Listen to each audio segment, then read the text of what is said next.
We often think of status as expensive cars or flashy clothes. But if you've ever been in a room with truly powerful people, a top investor, a successful CEO, you quickly realize their status isn't communicated by what they buy, but by how they speak, act, and listen. There is a hidden language of elites. It's a subtle communication blueprint that signals confidence, scarcity, and authority. This language isn't about being arrogant, it's about being high value.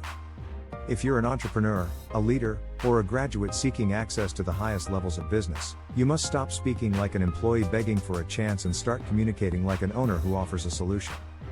Today, we're decoding this language. I'm going to show you the 3 core principles used by elites to command respect, control the narrative, and close high-stakes deals. Relatable, thoughtful tone. Early in my career, I was desperate to impress a potential high-net-worth client. I answered every email instantly, offered too many free ideas on the phone, and extended the meeting 3 times. I thought I was showing dedication, but I was actually communicating one thing: availability. And in the world of high status, high availability equals low value. The client respected my work, but they didn't respect my time. The deal never closed. That was my lesson: status is a measure of scarcity. Elites understand that their time, their attention, and their knowledge are their most valuable assets. Therefore, their language is designed to protect those assets, forcing others to step up to their level of respect. It's a system of controlled access that commands higher price points and unwavering focus. The truly powerful person recognizes that their silence is more valuable than rushed speech, and their focused attention is a high-cost gift. This mindset shift, from seeking approval to offering value, is the first, most difficult step toward mastery.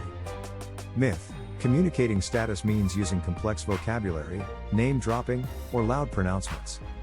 Truth: true elite status is communicated through economy of language, mastery of listening, and intentional silence. They use fewer words to make a bigger impact. This is because complexity signals insecurity or an attempt to obscure lack of substance, whereas clarity signals ownership of the subject matter. The most powerful phrase is often the shortest, requiring no explanation or defense. Here are the 3 pillars of the hidden language that turn you into an authoritative leader. Step 1. The principle of scarcity: control time and attention. Never appear overly available. When booking a meeting, suggest a precise, time-bound slot. I have 20 minutes at 3 p.m. to discuss this. In conversation, be brief. Answer the question, then stop talking. Action: master the intentional silence. After making a key point or asking a difficult question, stop speaking. The silence forces the other person to process your value and respond thoughtfully. This act of controlling the pause transfers the burden of effort to the other party. By setting a clear boundary on time, you are subconsciously signaling that your calendar is filled with high-value commitments, thereby increasing the perceived value of the time you are giving. Never let a meeting run longer than scheduled without explicitly and decisively setting a new time boundary. The power of precision. Scarcity also means precision. Instead of vague promises, commit to narrow, definable deliverables. The more narrowly you define your contribution, the more valuable and scarce it appears. For example, rather than offering strategic consulting, offer a 90-day blueprint for achieving 20% higher customer retention. This language communicates that your time is too valuable to waste on generalities, demanding the other party be equally precise. Step 2. The language of ownership: focus on action, not effort. Elites avoid the language of the victim or the worker. They replace "I'm trying to get that done" with "that will be delivered by Tuesday." They replace "I feel like we should do X" with "the data suggests we implement Y." Action: eliminate hedges, like maybe, just, sorry, or I think, from your professional vocabulary. Speak in definitive declarations.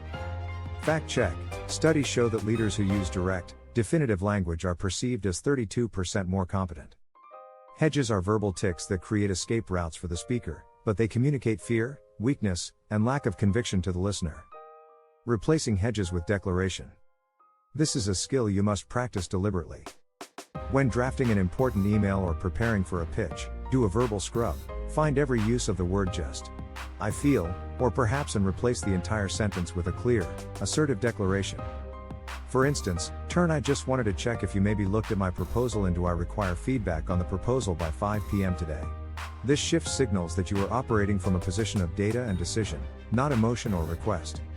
Step 3. The subtlety of social proof: leverage context, not bragging. You don't need to brag about your accomplishments. Your environment and context should do it for you. Your status is subtly communicated by who you reference, what you value, and what you ignore.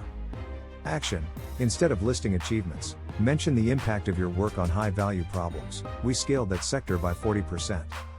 Use third-party validation, for example, a client of ours, similar to yours, rather than self-promotion.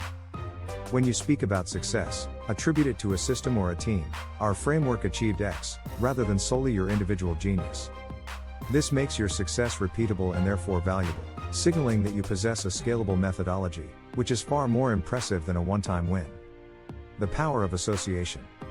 Subtle social proof is achieved through association, not direct claims. Referencing a methodology used by a top-tier company, or mentioning a shared concern with an industry leader, positions you in the same league without you having to announce it. This is about establishing a high-value filter. Elites don't engage with low-value gossip or distractions. They focus their attention, and their speech, exclusively on problems of strategic importance. By ignoring the trivial, you communicate that your bandwidth is reserved for the essential. The high-value question hack. In any sales or investment meeting, avoid answering questions first. Instead, flip the script with a high-value question that forces the other party to reveal their priorities, time, and budget. Example: instead of "What's your budget?" ask "What does success look like for this project in the next 90 days?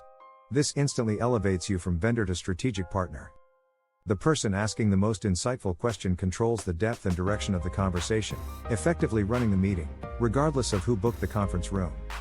Motivational, direct tone. Mastering this hidden language is the ultimate upgrade to your personal brand and your business value. You communicate your worth through your habits, not your wallet. To help you apply these principles, I've created a free template, the Definitive Communication Audit. It's a simple checklist to eliminate those credibility-killing hedges and vague phrases from your emails and pitches. You can download it right now, the link is in the description below. Stop sounding small, and start communicating your true status. Now, I want to hear from you.